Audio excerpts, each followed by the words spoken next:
8. Si alguna parte del crédito mercantil adquirido en una combinación de negocios durante el periodo no ha sido distribuido a ninguna unidad generadora ni efectivo o grupo de unidades en la fecha de los estados financieros, se revelarán el importe y las razones del crédito mercantil no distribuido. Con relación a las estimaciones utilizadas para medir el valor recuperable de las unidades generadoras de efectivo que contienen un crédito mercantil o activo intangibles con vidas útiles indefinidas, debe revelar lo siguiente. 1. El valor en libros del crédito mercantil o de los activos intangibles con vidas útiles indefinidas distribuidos a la unidad o grupo de unidades, o de ser el caso, la suma del valor en libros del crédito mercantil o de los activos intangibles con vidas útiles indefinidas distribuidos entre múltiples unidades generadoras de efectivo o grupos de unidades. 2. La base sobre la cual ha sido determinado el valor recuperable de la unidad o grupo de unidades. 3. Si el valor recuperable de la unidad o grupo de unidades estuviera basado en el valor razonable menos los costos de venta, la metodología empleada para determinarlo. 4. Si el valor recuperable de la unidad o múltiples unidades generadoras de efectivo o grupos de unidades estuviera basado en el valor en uso o en el valor razonable menos los costos de venta, y en este último caso no se haya determinado utilizando un precio de mercado observable para la unidad, grupo de unidades. A. Una descripción de cada hipótesis clave sobre la cual la gerencia ha basado sus proyecciones de flujos de efectivo para el periodo cubierto por los presupuestos o previsiones más recientes, o su determinación del valor razonable menos los costos de venta. Y B. Una descripción del enfoque utilizado por la gerencia para determinar el valor o valores asignados a cada hipótesis, así como si dichos valores reflejan la experiencia pasada o, en su caso, si son uniformes con las fuentes de información externas, si no fueran, cómo y por qué difieren de la experiencia pasada o de las fuentes de información externas. 5.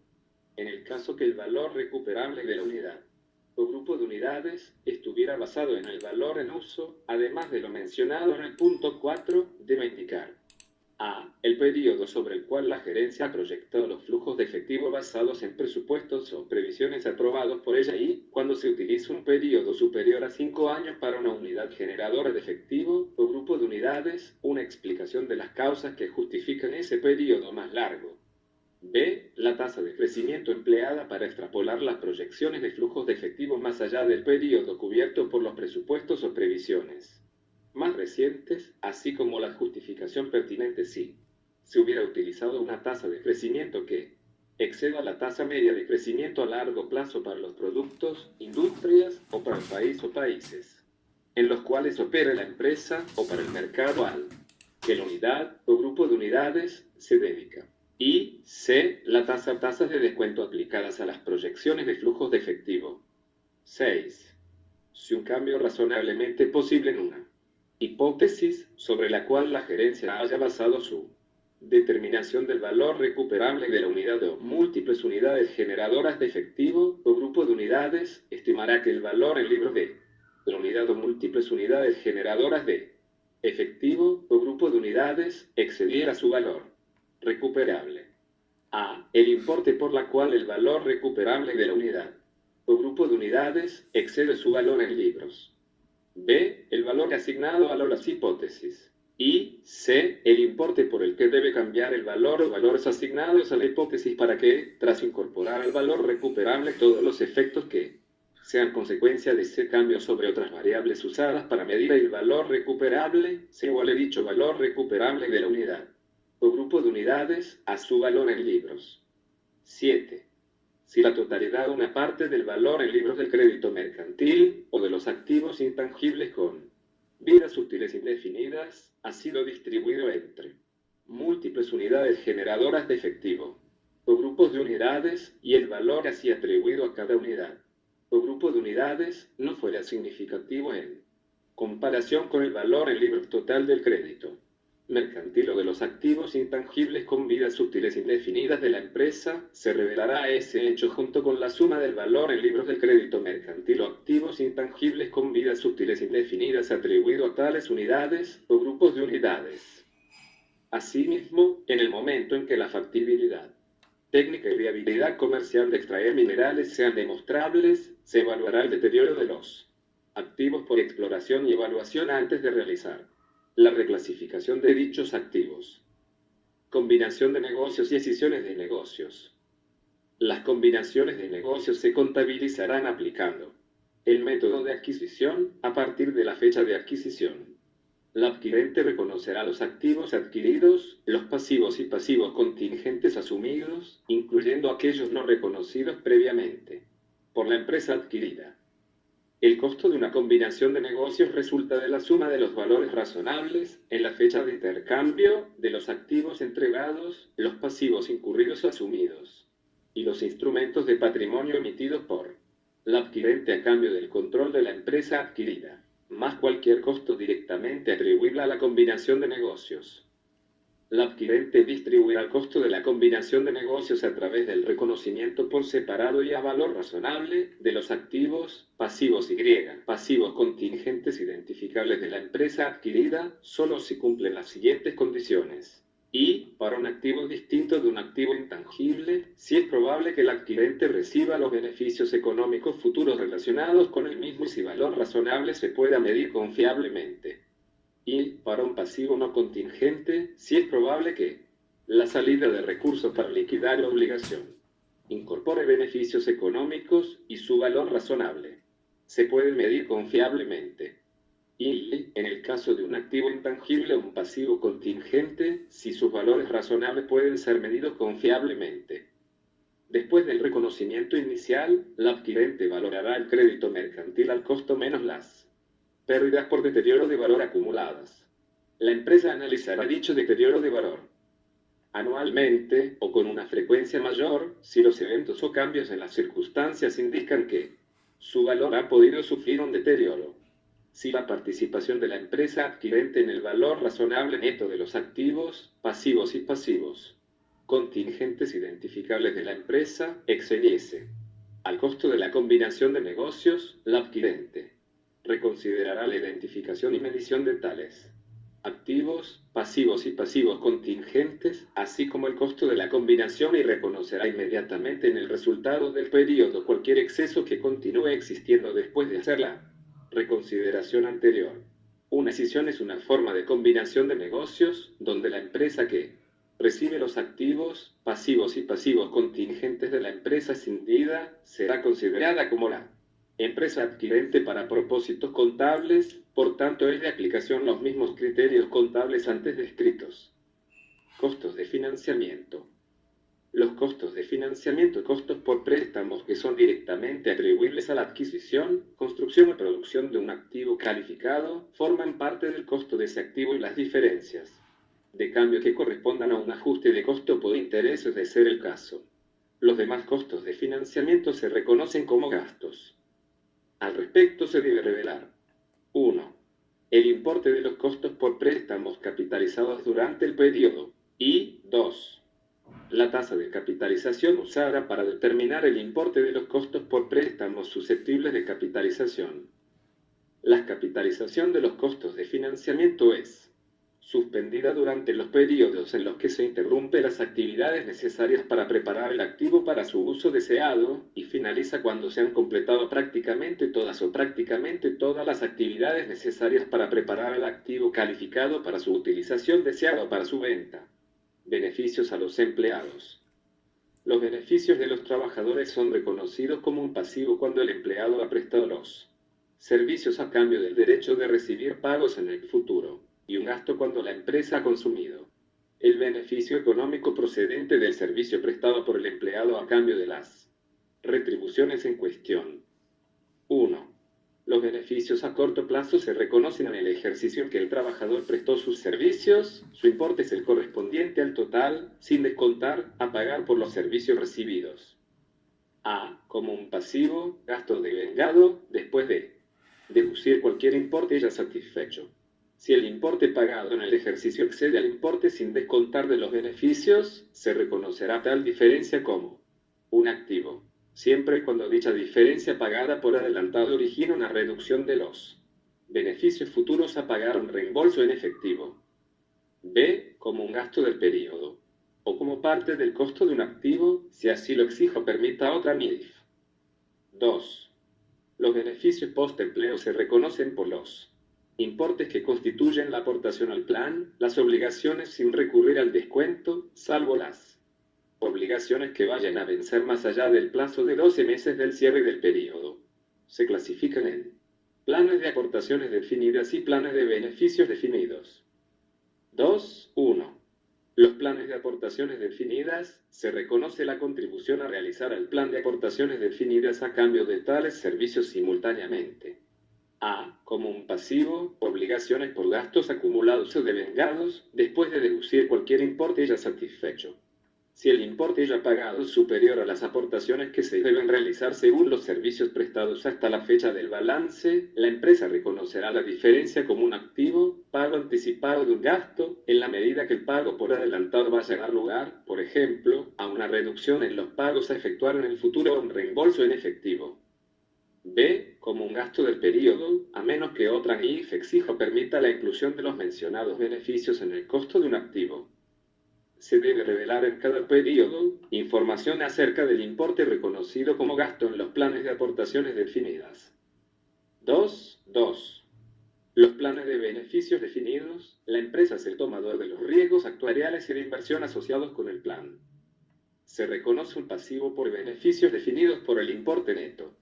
A. El valor presente de las obligaciones por beneficios definidos en la fecha del balance.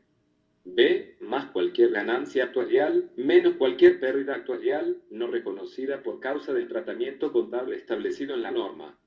C. Menos cualquier importe procedente del costo de servicio pasado todavía no reconocido.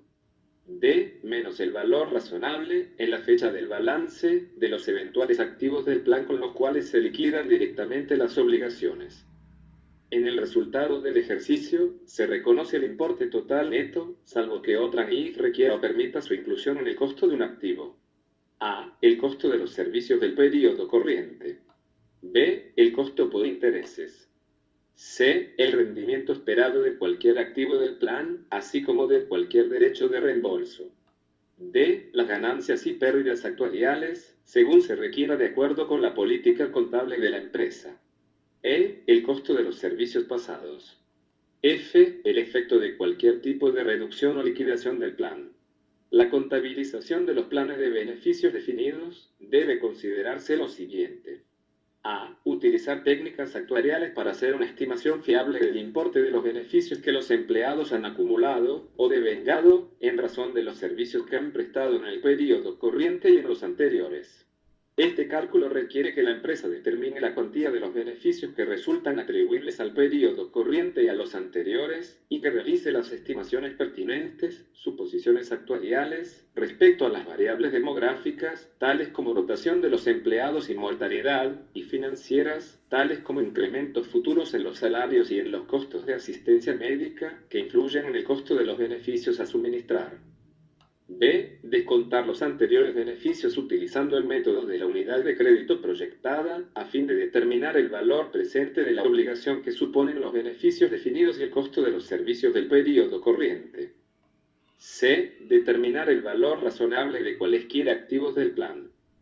D. Determinar el importe total de las ganancias o pérdidas actuariales, así como el importe de aquellas ganancias o pérdidas a reconocer. E. En el caso de que el plan haya sido introducido de nuevo o hayan cambiado las condiciones, determinar el correspondiente costo por servicios anteriores. F. Y por último, en el caso de que haya habido reducciones en el plan o liquidación del mismo, determinar la ganancia o pérdida correspondiente. 3.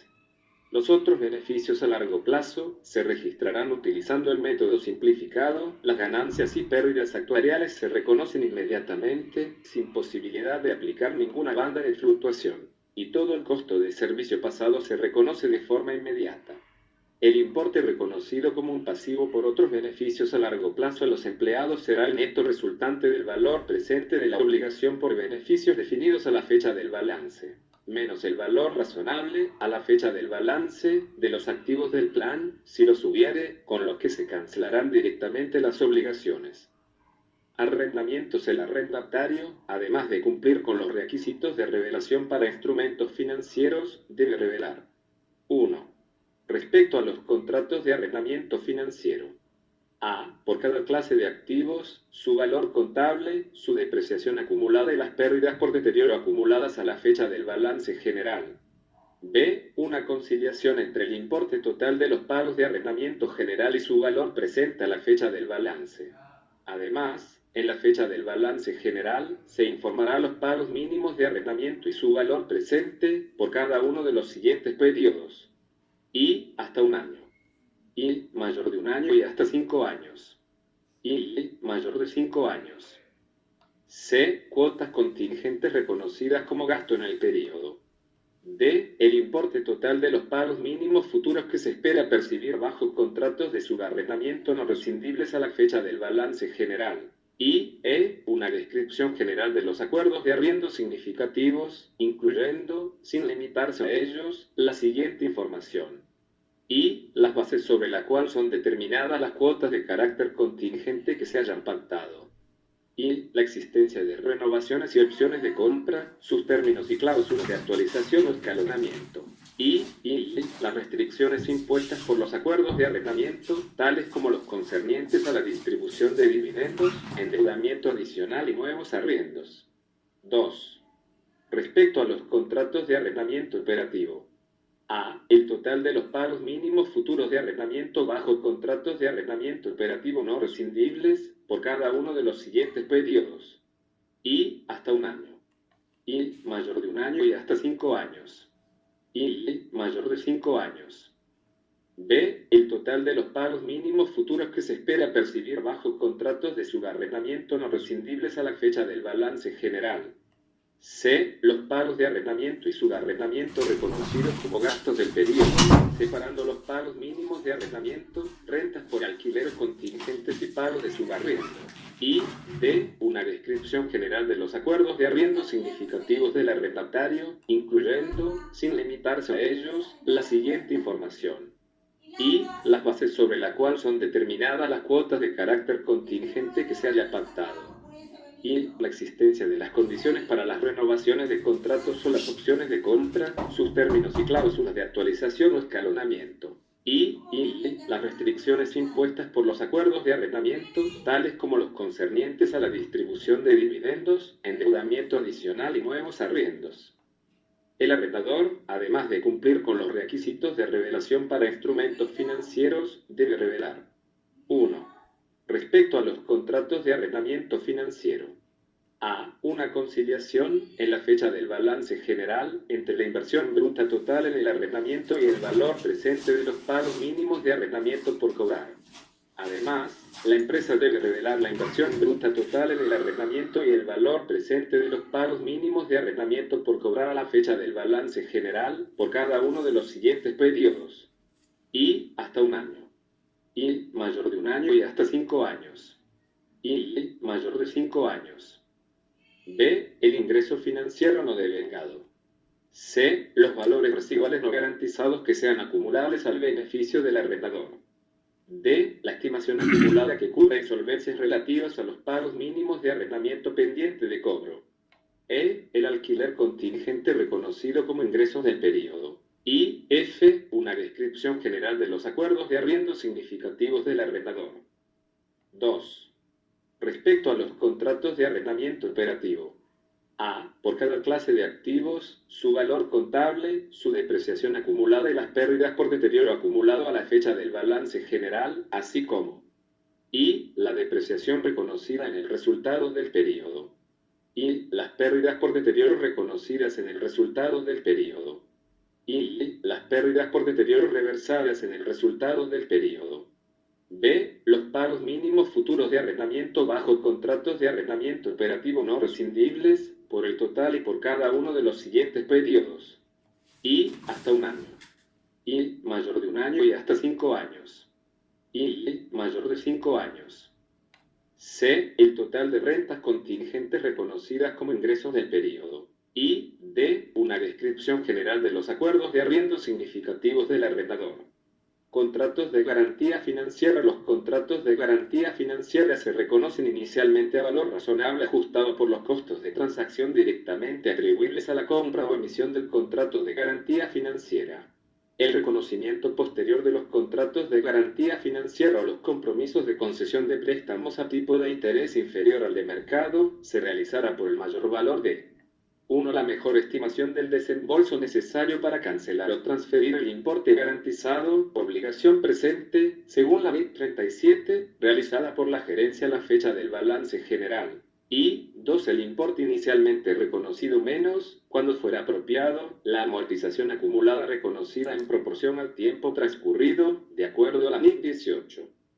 Las transferencias de activos financieros como parte de un contrato de garantía financiera, donde el transferente otorgase garantías distintas del efectivo, instrumentos de deuda o de patrimonio, al receptor de la transferencia del activo. La contabilización de la garantía financiera por ambas partes dependerá si el receptor tiene el derecho a vender o volver a prestar la garantía y de si el transferente ha incurrido en impago.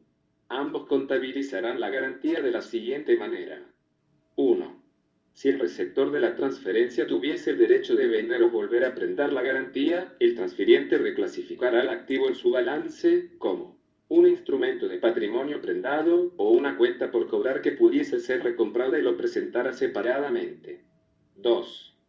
Si el receptor de la transferencia vendiese la garantía prendada, reconocerá los ingresos procedentes de la venta y un pasivo, medido a valor razonable, por su obligación de devolver la garantía. 3.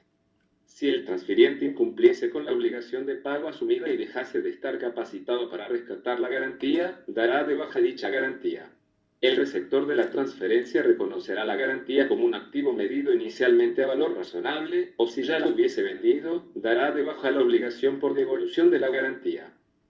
Provisiones. Se debe reconocer una provisión cuando, y solo cuando, se dan las siguientes circunstancias. 1.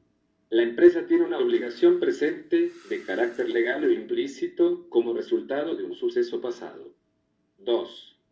Es probable que la empresa tenga que desprenderse de recursos que incorporan beneficios económicos para cancelar la obligación. Y 3. Además, puede estimarse de manera confiable el importe de la deuda correspondiente.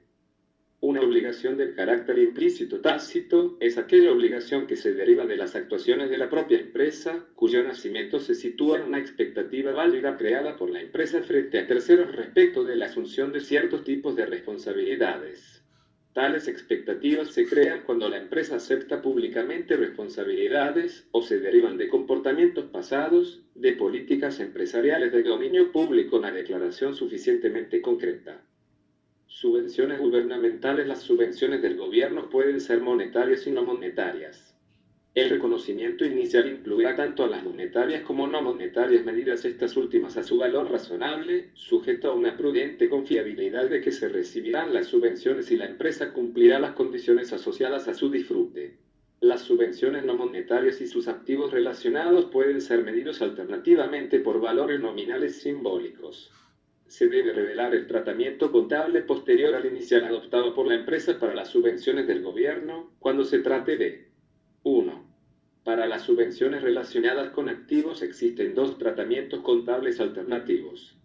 A. Reconocer el importe de la subvención como ingresos diferidos imputándose a resultados de manera sistemática y racional a lo largo de la vida útil de los correspondientes activos. O B. Deduciendo la subvención del valor por el que se ha contabilizado el activo correspondiente, las subvenciones se imputarán en los resultados del periodo a medida que se deprecie y amortice el activo, pues el importe depreciable o amortizable del activo estará ya reducido por el importe de la subvención. 2. Para las subvenciones relacionadas con ingresos, al afectarse a resultados pueden adoptar dos criterios. A. Reconocer la subvención como un ingreso, otros ingresos. O B. Deducir la subvención de los gastos con los que se relaciona. En el caso de las devoluciones correspondientes a las subvenciones de activos, la contrapartida de dicha devolución será un aumento del valor en libros de los activos relacionados, una reducción de la partida de ingresos diferidos por el importe a desembolsar, dependiendo de la opción elegida al registrar la subvención. La depreciación o amortización acumulada que hubiera sido acreditada a resultados de no haberse recibido la subvención se acreditará inmediatamente a resultados. En el tratamiento de las devoluciones de las subvenciones relacionadas con ingresos, deberá registrarse la devolución utilizando como contrapartida cualquier ingreso diferido contabilizado en relación con la subvención. Si el importe a devolver excediera los ingresos diferidos o no existiera esta partida, se realizará un cargo inmediato a resultados del periodo en el que se tenga que realizar dicha devolución. Para las ayudas gubernamentales, se consideran aquellas transacciones con el gobierno con el objeto de suministrar beneficios económicos específicos a una empresa o tipos de empresas seleccionadas bajo ciertos criterios, a las que no se les puede asignar un valor razonable, o aquellas transacciones con el gobierno que no pueden ser distinguidas de las operaciones comerciales normales de la empresa. Pagos basados en acciones. La empresa reconocerá los bienes o servicios recibidos o adquiridos en una transacción con pagos basados en acciones en el momento en que obtienen dichos bienes o reciben los servicios. En el caso que no reúnan las condiciones para su reconocimiento como activos, se reconocerán como gastos. Se reconocerá un incremento en el patrimonio neto si la transacción con pagos basados en acciones se liquida en instrumentos financieros de patrimonio de la misma empresa. Si dicha transacción se liquida en efectivo, se reconocerá como pasivo. Las transacciones con pagos basados en acciones incluyen aquellas que se liquidan mediante instrumentos de patrimonio, acciones u opciones sobre acciones de la misma empresa, en efectivo, e instrumentos de patrimonio, efectivo u otros activos a opción de la empresa emisora o del proveedor de los bienes o servicios, para lo cual deberá tener en consideración: 1. En las transacciones con pagos basados en acciones que se liquiden mediante instrumentos de patrimonio, los bienes o servicios recibidos, así como el correspondiente incremento en el patrimonio neto, se medirán al valor razonable de los bienes o servicios recibidos. 2. En las transacciones con pagos basados en acciones liquidadas en efectivo, los bienes o servicios recibidos y el pasivo en el que se haya incurrido se medirán a valor razonable del pasivo. La empresa medirá el valor razonable del pasivo en cada fecha que presente sus estados financieros, así como en la fecha de liquidación, reconociendo en los resultados del periodo cualquier cambio en el valor reconocido del pasivo. 3. En las transacciones con pagos basados en acciones que se liquiden con instrumentos de patrimonio, efectivo u otros activos a opción de la empresa emisora o del proveedor de los bienes o servicios, la empresa contabilizará esa transacción como una transacción con pagos basados en acciones que se va a liquidar en efectivo si ha incurrido en un pasivo para liquidar en efectivo u otros activos, o como una transacción con pagos basados en acciones que se va a liquidar con instrumentos de patrimonio neto siempre que no haya incurrido en ese pasivo. Si la empresa ha concedido al proveedor el derecho a elegir si una transacción con pagos basados en acciones va a ser liquidada en efectivo mediante la emisión de instrumentos de patrimonio, se habrá concedido un instrumento financiero compuesto, incluye un componente de deuda y un componente de patrimonio neto, por lo que la empresa contabilizará independientemente los bienes o servicios recibidos con relación a cada componente del instrumento financiero compuesto. Contingencias. La contingencia es un activo pasivo, surgido a raíz de sucesos pasados, cuya existencia quedará confirmada solo si llegan a ocurrir, o en su caso no ocurrir, uno o más sucesos futuros inciertos que no están enteramente bajo el control de la empresa. Se considera como pasivo contingente, también, una obligación presente, surgida de sucesos pasados, pero no se ha reconocido contablemente, porque y no es probable que por la existencia de la misma, y para satisfacerla, se requiera que la empresa tenga que desprenderse de recursos que incorporen beneficios económicos. Y el importe de la obligación no puede ser medido con la suficiente confiabilidad. La empresa debe abstenerse de reconocer cualquier activo pasivo de carácter contingente. No obstante, debe revelar la existencia de los mismos, teniendo en cuenta lo siguiente: y los activos contingentes siempre y cuando sea probable la entrada de beneficios económicos por dichos activos, y los pasivos contingentes en cualquier circunstancia, excepto en el caso que la probabilidad de tener una salida de recursos que incorporen beneficios económicos se considere remota. Estas situaciones se refieren, entre otros, a 1. Reclamaciones contra la empresa que la gerencia conoce que por alguna razón no se han iniciado las acciones legales. 2. Procesos judiciales pendientes o posibles como demandados o demandantes y la opinión de los abogados y de la gerencia. 3. Garantías directas e indirectas dadas por productos o defectos de los mismos, por recompra de partidas por cobrar de bienes relacionados con estas partidas o activos, y que en algunos casos pueda restringir su titularidad. Así como el importe de las restricciones a la realización de los activos, al cobro de los ingresos derivados de los mismos o de los recursos obtenidos por su enajenación o disposición por otra vía. 4. Los pasivos potenciales derivados de las actividades de fideicomiso si se producen fallas en las funciones fiduciarias. Reconocimiento de ingresos. La medición de los ingresos debe hacerse utilizando el valor razonable de la contrapartida, recibida o por recibir, derivada de los mismos. Los ingresos asociados con una transacción que implica la prestación de servicios se reconocerán en función del estado de realización de dicho contrato, siempre que el resultado del mismo pueda ser estimado confiablemente. Reconocimiento de ingresos por venta. Se debe revelar las políticas contables adoptadas para el reconocimiento del ingreso, incluyendo los métodos adoptados para determinar la etapa de terminación de las transacciones que impliquen la prestación de servicios. Los ingresos por venta de bienes se reconocen, según sea el caso, cuando 1. Se transfiere al comprador los riesgos y beneficios importantes de la propiedad de los bienes, con independencia de la cesión o no del título legal de propiedad. 2. La empresa no retiene ninguna clase de implicancia gerencial, en el grado generalmente asociado con la propiedad, ni el control efectivo sobre los bienes vendidos. 3. El importe de los ingresos puede cuantificarse confiablemente. 4. Es probable que los beneficios económicos relacionados con la transacción fluirán a la empresa. Y 5. Los costos incurridos o por incurrir respecto a la transacción pueden cuantificarse confiablemente. Los ingresos en la prestación de servicios se reconocen, según sea el caso, cuando 1. El importe de los ingresos puede cuantificarse confiablemente. 2. Es probable que los beneficios económicos relacionados con la transacción fluirán a la empresa. 3. El grado de terminación de la transacción, en la fecha del balance, puede ser cuantificado confiablemente. Y 4.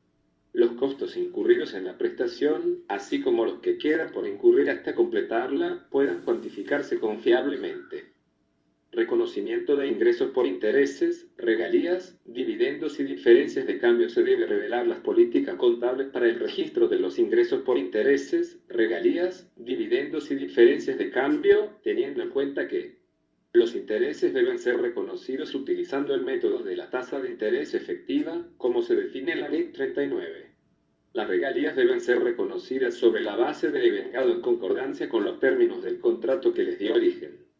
Los dividendos deben ser reconocidos en la fecha en que se establezca el derecho del accionista a recibir el pago, con independencia de que éste se demore en entregar. Y las diferencias de cambio correspondientes al ajuste de las partidas monetarias representadas en moneda extranjera que sean favorables para la empresa serán reconocidas como un ingreso financiero. El reconocimiento de los intereses y dividendos señalados en los epígrafes 1 y 3 anteriores se entienden sin perjuicio de que el importe de los ingresos devengados con anterioridad a la fecha de adquisición del instrumento y pendientes de cobro no formará parte del costo de adquisición ni se reconocerán como ingresos. Si la distribución de dividendos corresponde a resultados generados con anterioridad a la fecha de adquisición, no se reconocerán como ingresos y se deducirán del costo de la inversión, a menos que no sea posible identificar de manera confiable la fecha a la que corresponden los resultados y se deba emplear un criterio arbitrario.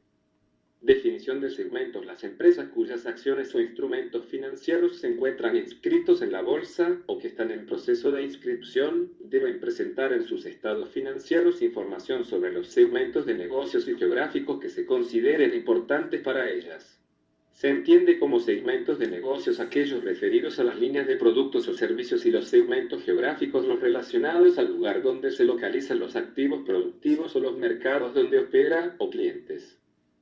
La empresa determinará los segmentos principales y secundarios según la naturaleza de los riesgos y de la rentabilidad de la empresa, que permitirán seleccionar si el segmento principal será por negocios o geográfico.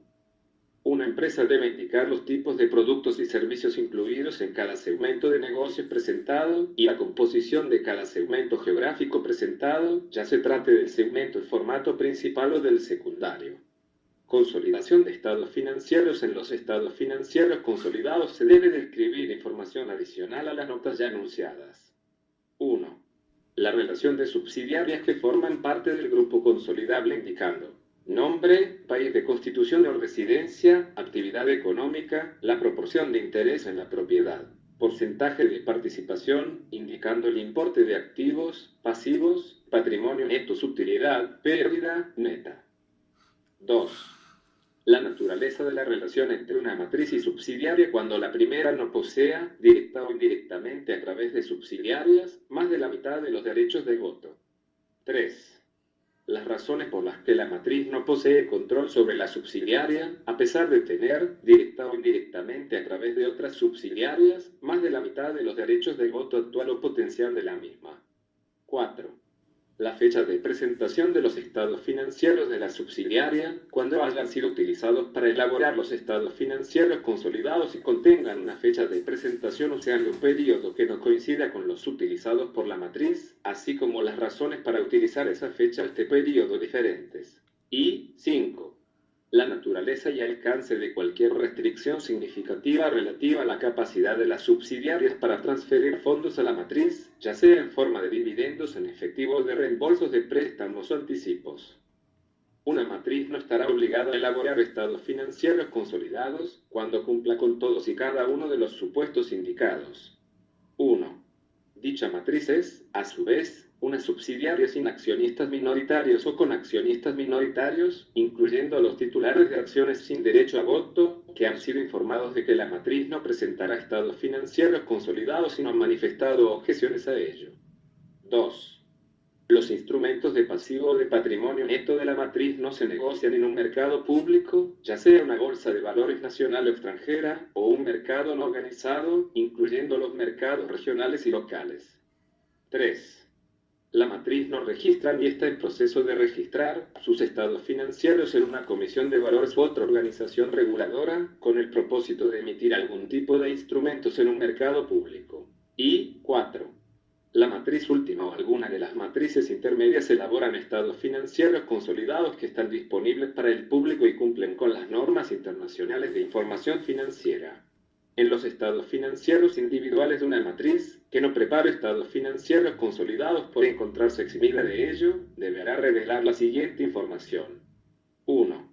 El hecho de que los estados financieros son estados financieros individuales, que se ha usado la excepción que permite no consolidar. El nombre y país donde está constituido o tiene residencia la entidad que elabora y presenta para uso público los estados financieros consolidados que cumplen con las normas internacionales de información financiera y la dirección donde se pueden obtener dichos estados financieros consolidados. 2. Una relación de inversiones que sean significativas en subsidiarias, empresas controladas de forma conjunta y asociadas, donde se incluirá nombre, el país de constitución o residencia, la proporción de la participación en la propiedad y, si fuera diferente, la proporción que se tiene en los derechos de voto. Y 3. Una descripción del método utilizado para contabilizar tales inversiones incluidas en la relación anterior. En el caso de una matriz que no se encuentra eximida de presentar estados financieros consolidados, un participante en una empresa controlada conjuntamente o un inversionista en una sociedad que elabore en estados financieros individuales, revelará en estos estados financieros la siguiente información. 1. El hecho de que se trata de estados financieros individuales, así como las razones por las que se han preparado, en caso de que no fueran obligatorios por ley. 2. Una relación de inversiones que sean significativas en subsidiarias, empresas controladas de forma conjunta y asociadas, donde se incluirá nombre, el país de constitución o residencia, la proporción de la participación en la propiedad y, si fuera diferente, la proporción que se tiene de los derechos de voto. Y 3. Una descripción del método utilizado para contabilizar tales inversiones incluidas en la lista anterior. Cambio en las estimaciones contables, Cambio en las políticas contables y corrección de errores. Cambio en las estimaciones contables. La empresa revelará la naturaleza e importe de cualquier cambio en una estimación contable que haya producido efectos en el ejercicio corriente o que se espere vaya a producirlos en periodos futuros, exceptuándose de la revelación de información del efecto en periodos futuros si fuera impracticable determinarlo, en cuyo caso la empresa revelará este hecho. Cambio en las políticas contables y corrección de errores. El cambio de una política contable se da en aplicación por primera vez de una norma o interpretación o responda a la voluntad de la empresa de presentar estados financieros que suministren información más confiable y relevante. Se debe revelar por cambio de políticas contables en aplicación por primera vez de una norma o interpretación la siguiente información. 1. El título de la norma o interpretación. 2. Si el cambio en la política contable se ha efectuado de acuerdo con su disposición transitoria, así como una descripción de la misma, considerando los efectos que podría tener sobre periodos futuros. 3. La naturaleza del cambio en la política contable. 4. El importe del ajuste para el periodo corriente y para cada periodo anterior presentado, en la medida que sea practicable.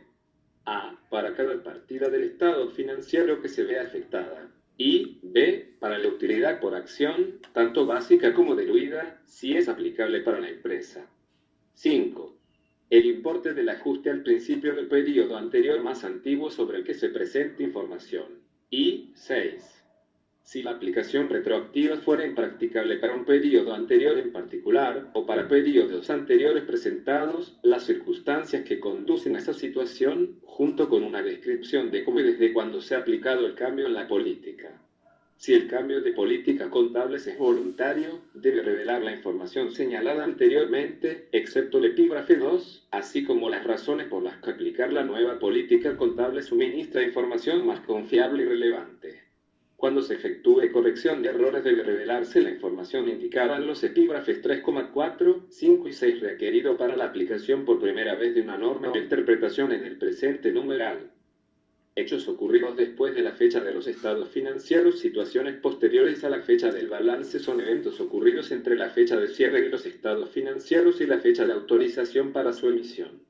Se entiende por fecha de cierre de los estados financieros la de finalización del periodo al que se refieren los estados financieros y por fecha de autorización para su publicación, la fecha en la que los estados financieros son aprobados por el directorio de la empresa o órgano equivalente.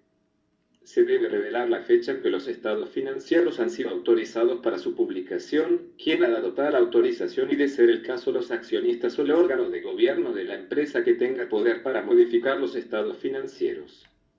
Se distinguen dos tipos de hechos posteriores a la fecha de los estados financieros. 1. Hechos ocurridos que proporcionan una evidencia adicional con respecto a condiciones que ya existían a la fecha de cierre de los estados financieros, que suponen una modificación de los estados financieros de la empresa correspondientes a dicha fecha, además de la actualización de la información en las notas. 2. Hechos ocurridos que evidencian condiciones surgidas con posterioridad a la fecha de cierre, que si su importancia lo amerita se revelará en las notas, naturaleza del suceso o evento y una estimación cuantificada de sus efectos financieros o una manifestación sobre la imposibilidad de realizar tal estimación, aunque sin modificar los restantes estados financieros. Conciliación de las normas contables aplicadas por la empresa y las NIF. Las empresas que en sus estados financieros no haya aplicado una nueva NIF que, habiendo sido emitida por ya todavía no han entrado en vigencia en el país, debe revelar: 1. El título de la norma o interpretación y la naturaleza del cambio en la política contable. 2. La fecha en la que sea obligatoria y a partir de la cual esté previsto aplicar la norma o interpretación por primera vez. Y 3. Una explicación del impacto estimado, cuantificado de ser el caso, derivado de la aplicación inicial de la misma sobre los estados financieros de la empresa. O si el impacto fuera desconocido o no pudiera ser estimado razonablemente, una declaración al efecto. Las empresas domiciliadas en el extranjero que tengan la obligación de presentar sus estados financieros en el Perú y que preparen dicha información aplicando normas contables que no corresponden a las NIF emitidas por el IASB vigentes en el ámbito internacional, deben revelar este hecho e información relevante conocida o razonablemente estimada, incluyendo los efectos cuantitativos en todos los estados financieros, para evaluar el posible impacto que la aplicación de la nueva norma o interpretación tendrá sobre los estados financieros de la empresa. Notas seleccionadas de los estados financieros de periodos intermedios. Las notas seleccionadas que acompañan a los estados financieros de periodos intermedios están referidas a transacciones y otros eventos de importancia que proporcionen explicaciones y comentarios adicionales relativos a los cambios en la situación financiera y en los resultados del periodo, obtenidos y producidos desde la fecha de los estados financieros anuales hasta la fecha de la información intermedia, así como la información acerca de los sucesos y transacciones que resulten significativas del último periodo intermedio. Dichas explicaciones pueden corresponder a 1. Declaración de uniformidad, señalando que se han seguido las mismas políticas y métodos contables respecto a los estados financieros anuales más recientes o, en caso de que hubiera habido cambios en dichas políticas y métodos, una descripción de la naturaleza y efecto de dichos cambios respecto a los estados financieros anuales más recientes. 2. Naturaleza e importe de las partidas que afectan a los activos, pasivos, patrimonio, ingreso neto o flujos de efectivo que sean no usuales por su naturaleza, importe o incidencia. 3. Comentarios sobre la naturaleza estacional o cíclica de las operaciones intermedias. 4. Naturaleza e importe de los cambios en las estimaciones de partidas de periodos intermedios anteriores dentro del mismo periodo contable o de un periodo anterior. 5. Emisiones, recompras y reembolsos de instrumentos financieros de deuda y patrimoniales. En el caso de emisiones de instrumentos financieros de deuda se debe revelar el importe de la deuda y los intereses devengados. 6. Dividendos acordados o declarados y pagados por acciones presentados según los tipos de acciones. 7. Información de periodos intermedios por segmentos de negocios y geográficos, si la estructura y ubicación de sus centros de actividad lo requiere, mostrando los ingresos y resultados por segmentos.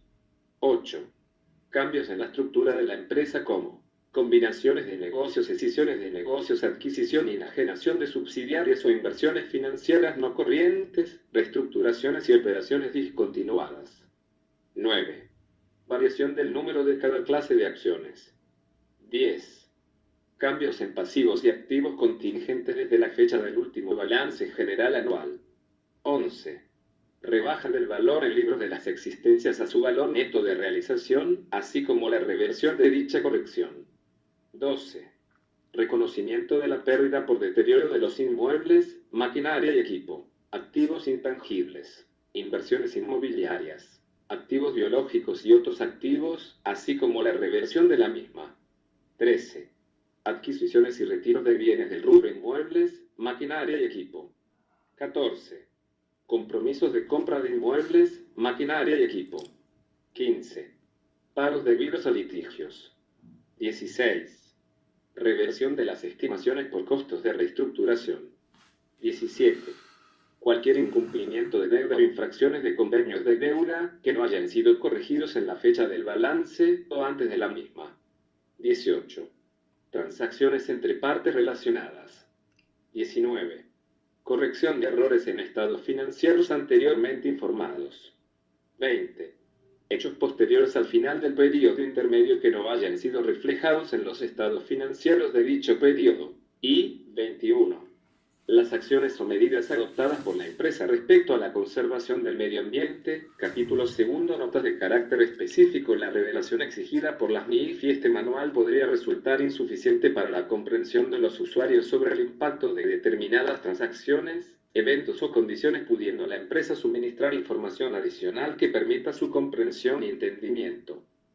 Denominación de títulos y cuentas. Se debe revelar cualquier cambio que se adopte en relación con la denominación de los títulos y cuentas y el contenido y naturaleza de las mismas.